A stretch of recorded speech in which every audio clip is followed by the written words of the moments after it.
পাহাড় যতটা না রহস্যময় তার থেকে কিন্তু অনেকটাই ভৌতিক। চলো আজকের গল্প শুরু করা যাক। তিন বন্ধু হঠাৎই প্ল্যান করে, চলো আমরা রাইডিং করে পাহাড়ে উঠবো। রাত্রি তখন অনেকটা গভীর, চারিদিক পুরো নিস্তব্ধ নির্ঝর, শুধু আশেপাশে একটু হাওয়া আর ঝিঝি পোকার আওয়াজ। ওরা তিনজন গল্প করতে করতে রাইডিং করতে শুরু করলো। পাহাড়ের রাস্তা অনেকটাই উঁচু, তাই জন্য ওদের বাইক চালাতে কিন্তু অনেকটা কষ্টই হলো। একজন বাইক চালাতে চালাতে হঠাৎ খেয়াল করে যে রাস্তায় ঢুকেছে ওই রাস্তায় বাইরে একটা পোস্টার লাগানো আছে যে এই রাস্তায় প্রবেশ নিষেধ। কিন্তু ওদের মধ্যে একটা বন্ধু কোনো কিছু পাত্তা না দিয়েই ওই জোর করেই বললে, চত কি হবে, এই রাস্তায় নির্ঘাত কিছু রয়েছে, তার জন্য হয়তো যেতে দিচ্ছেন। ওরা এক কথায় জোর জবরদস্তি কিন্তু ওই রাস্তার ভেতরে ঢুকে যায়।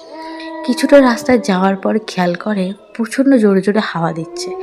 এবার পাহাড়ের রাস্তায় তো সবসময় হাওয়া চলতেই থাকে। ওরা এটা নর্মাল ব্যাপার বলে এগিয়ে যেতে থাকে। আর একটু এগিয়ে যাওয়ার পর যে বাইকের পিছনে বসেছিল সে খেয়াল করে ওর বাইকের পিছনে কিছু একটা উড়ে উড়ে আসছে। এইবার প্রথমজনকে যখন বলছে, দেখ ভাই পিছনের দিকে কিন্তু কেউ একজন আসছে, সে হট করে হেসে বলে, সত্যি তুই না, মানে এখনও অন্ধকার রাস্তায় ঢুকতে পারিনি, তুই তোর গল্প শুরু করে দিয়েছিস। যাই হোক, ওরা ইয়ার্কি মারতে মারতে আরেকটু এগোতে সাথে সাথে আবার একটা রাস্তায় যখন টার্নিং পয়েন্টে ঢুকলো তখন আবার খেয়াল করলো কি কেউ একজন বাইকের পিছনে যিনি বসে রয়েছে তার কাঁধে হাত দিল। হাতটা বিশাল ঠান্ডা, অত্যাধিক ঠান্ডা। এইবার সত্যি কিন্তু ও এবার চিল্লিয়েই বললো, ভাই বাইক দাঁড় করা, নিশ্চয়ই কিছু একটা রয়েছে এই রাস্তায়। কিন্তু ওর বন্ধুগুলো আবার ওই আর কি ছলে বললো, না ভাই কিছু নেই চ।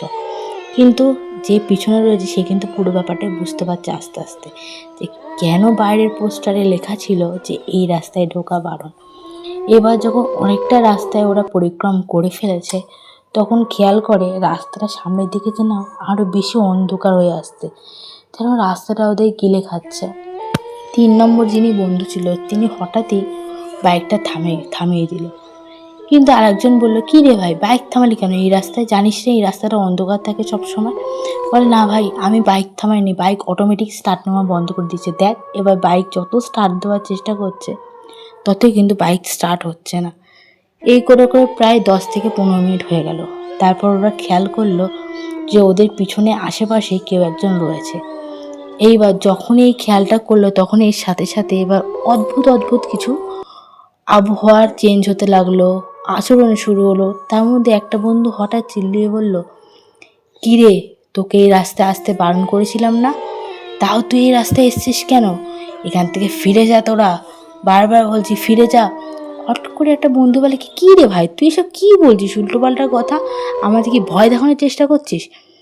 এইবার আচমকায় ও বন্ধুরা চিল্লিয়ে ওঠে, চলে যা এখান থেকে, তোরা সবাই চলে যা। এইবার ওরা সত্যিই ভয় পেয়ে গেছে। এইবার ওরা বুঝতেই পেরেছে যে এই যে তার মানে বাইকে যখন আমার বন্ধুরা যা যা কথা বলছিল যে পিছনে কেউ আসছে, ঠান্ডা কোনো হাত ওকে স্পর্শ করছে, তার মানে ঘটনাটা সত্যি। এই করে যাওয়ার পর দুজনে হঠাৎ করে অজ্ঞান হয়ে যায়। যখন জ্ঞান ফেরে তখন দেখে পাহাড়ে একটা সন্ন্যাসীর ঘরে ওরা বসে রয়েছে। আর ওই যেই বন্ধুটাকে জিনে ধরেছিল সে তো পুরোপুরি এখনও অজ্ঞান। যে সন্ন্যাসীগুলো পাহাড়ে ঘুরে বেড়ায়, পুজো আর্চা করে, তারা বলে ওই রাস্তায় সত্যি রাত্রিবেলায় কেউ যায় না। ওই রাস্তায় নাকি একটা অ্যাক্সিডেন্ট হয়েছিল 4 চাকা, যে কজন ছিল সবাই কম বেশি বেঁচে গেলেও 2জন মারা যায়। আর ওই 2জনের আত্মাটাই ওই পাহাড়ে থেকে গেছে। তার জন্য পাহাড়ে ওই রাস্তায় রাত্রিবেলায় যে কেউ যায় না কেন, একটা না একটা কোনো দুর্ঘটনা ঘটবে, আর না হলে কিছু অবাস্তব ঘটনা ঘটবে। পাহাড় কিন্তু সত্যিই রহস্যময় আর সত্যিই ভৌতিক।